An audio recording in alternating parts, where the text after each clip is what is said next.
Joe Biden is in Japan. Yesterday, he killed the Quad summit. But he has made time for the G7 summit, and he has good reason to not avoid this one.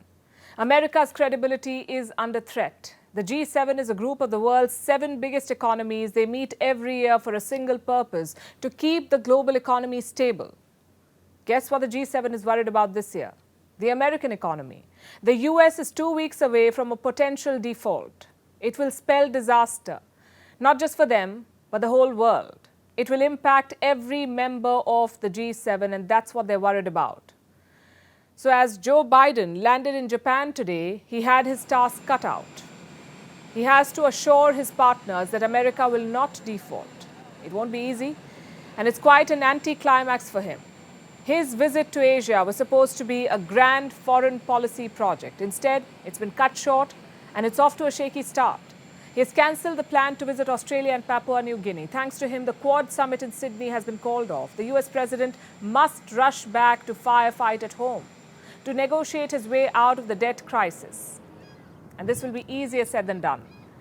So the world is worried about what may be in store. As Biden left for Japan, he tried to calm nerves. America will not default. And every leader in the room understands the consequences if we fail to pay our bills. And it would be catastrophic.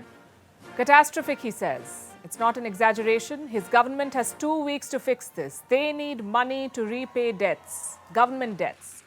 They need to be able to borrow more, and for that, they need the US Congress on board. It must agree to further borrowing. It must raise the limit or the ceiling of debt.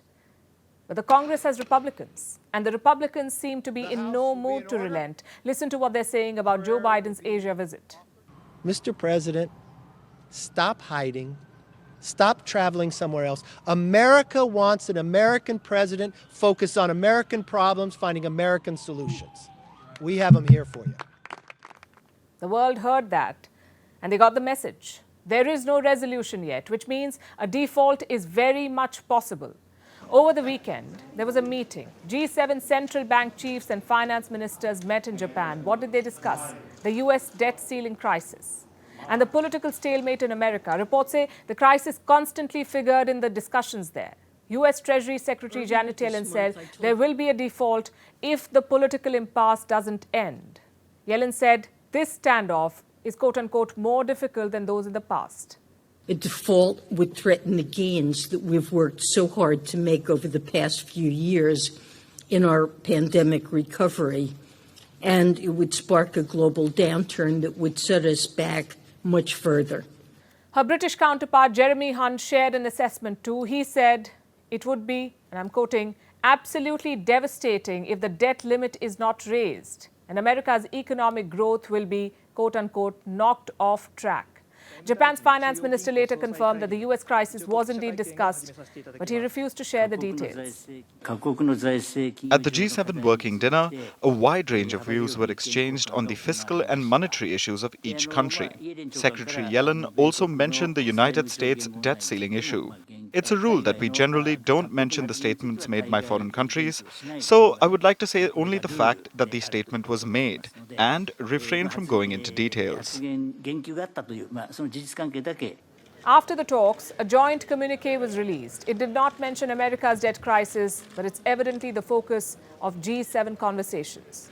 Leading institutions like the International Monetary Fund and the World Bank have raised an alarm. Let me share their statements. The IMF said a US default will have quote-unquote serious repercussions.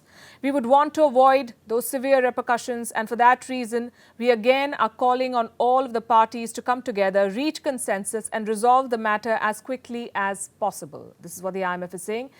Then we have the World Bank. It says clearly distress in the world's biggest economy would be negative for everyone. The repercussions would be bad to not get it done. This is the World Bank.